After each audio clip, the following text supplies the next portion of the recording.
किसान हमारे प्रदेश का अन्नदाता है, देश का अन्नदाता है। तो किसान की तकलीफ के अंदर हम भी शामिल होते हैं। कौन सा ऐसा प्रदेश है जो किसानों के नाते से उनके ब्याज और उनका ये जो पेनल्टी है उसको माफ़ करने की घोषणा करता है। हमारे यहाँ किसान की कोई समस्या नहीं है, लेकिन पंजाब के किसान अपनी दर्द को वो अपना व्यक्त कर रहे हैं। उनको किसानों को प्रदेश के नाते वो चीज़ें भी नहीं मिलती जो हम यहाँ दे रहे हैं। हमने 1750 करोड़ रुपया माफ़ किया है। अब जब इतना से वो काम करेंगे तो तिलमिलाट उनकी स्वाभाविक है, क्योंकि उनको एक बड़ी तकलीफ होती है कि हम किसानों की जब बात करते हैं तो उनको लगता है कि किसानों की बात हम क्यों कर रहे हैं। किसान हमारे प्रदेश का अन्नदाता है, देश का अन्नदाता है। तो किसान की तकलीफ के अंदर हम भी शामिल होते हैं। किसानों के नाते से हमने जितना किया है शायद ही कोई और प्रदेश कर रहा हो। आखिर कौन सा ऐसा प्रदेश है जो 14 फसलों को एमएसपी पर खरीदता है? कौन सा ऐसा प्रदेश है जो सब्जी और फलों पर भी भावांतर भरपाई योजना के नाते से करोड़ों रुपया दे रहा है? कौन सा ऐसा प्रदेश है जिसने पिछले 10 सालों से अपने जो मुआवजे की राशि है 10 गुना कर दी हो?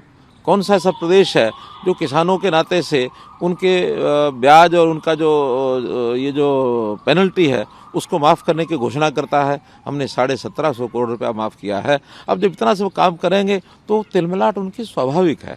उनकी तिलमिलाट है कि किसानों के बारे में तो हमेशा इतनी बातें करते, फिर हम किसान के बारे में कैसे अपने आप को जुड़ेंगे? अब ये अलग बात है कि किसानों का, हमारे यहाँ किसान की कोई समस्या नहीं है, लेकिन पंजाब के किसान अपनी दर्द को वो अपना व्यक्त कर रहे हैं। उनको किसानों को प्रदेश के नाते वो चीज़ें भी नहीं मिलती जो हम यहाँ दे रहे हैं। उनके दर्द के साथ ही मिलकर के खड़े होना चाहते हैं, जबकि किसान उनको पूछता नहीं है। आज किसान समझ गया है कि कौन हितैषी सरकार हमारी है, तो इसलिए किसानों की कोई भी बात जब करते हैं उस समय उनको तकलीफ होना बड़ा स्वाभाविक है। एक चीज़ जो सर इसमें प्रावधान किया कि पराली को लेकर के, चूंकि जब भी पराली की बात आती है तो दिल्ली एनसीआर के लोगों के कान खड़े हो जाते हैं, कोर्ट तक को इन्वॉल्व होना पड़ता है। आपने इसमें एक किया है कि पराली का जो प्रबंधन हो वो किस तरह से हो, इसके बारे में सर थोड़ी सी जानकारी दें। देखिए, हम पराली का प्रबंधन पहले दिन से कर रहे हैं। हम पराली की गांठ बनाने के लिए उनको मशीनें देते हैं, हायरिंग सेंटर के हिसाब से उनको पैसा देते हैं, और पराली जो इकट्ठा करता है उसको किसान को भी 1000 रुपया प्रति एकड़ ये पैसा हम उनको दे रहे हैं।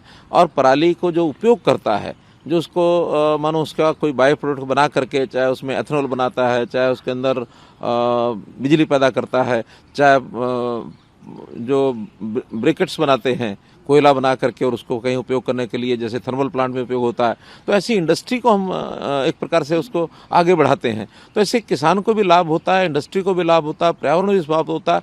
इसी नाते से हरियाणा में हमने पराली जलने के इस क्रम को ख़त्म कर दिया है।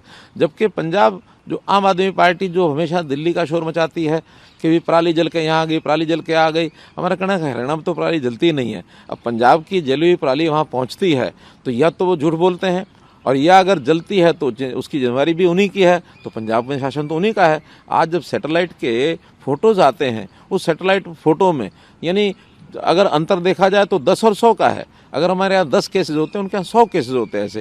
तो इस प्रकार से उनकी जिम्मेदारी है कि पंजाब में इस प्रकार की व्यवस्था को ठीक करें।